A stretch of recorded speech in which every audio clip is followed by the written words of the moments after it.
गांव का नाम था भैरवपुर। दिन में ये गांव बिल्कुल नॉर्मल लगता था।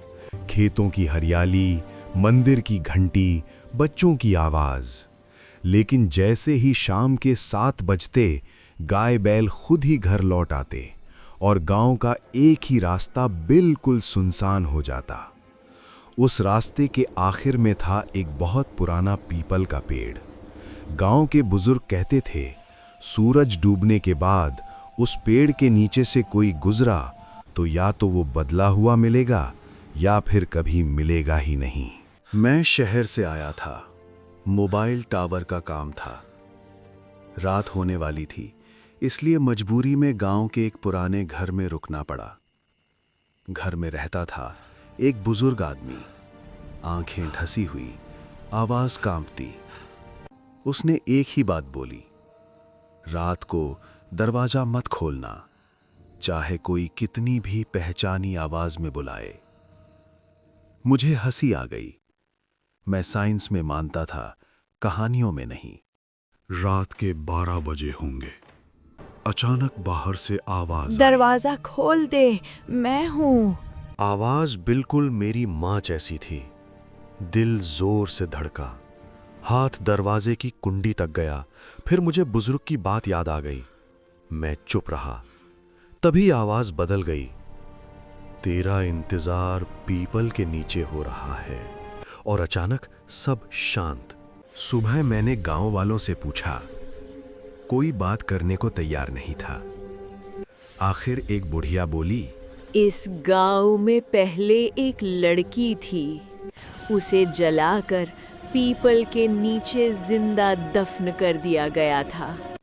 उसकी गलती सिर्फ इतनी थी, उसने गांव का राज देख लिया था। मरते वक्त उसने बद्दुआ दी, मैं इसी पेड़ के साथ जीती रहूंगी और जो भी सच जानेगा उसे अपने साथ ले जाऊंगी। उस रात में सो नहीं पाया।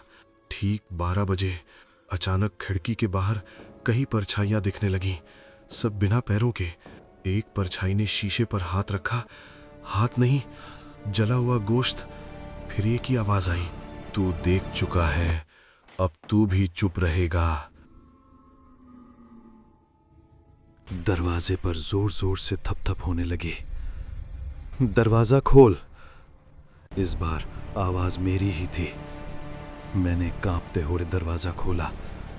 सामने मैं खुद खड़ा था, लेकिन आंखें बिल्कुल काली और चेहरे पर जली हुई लकीरें।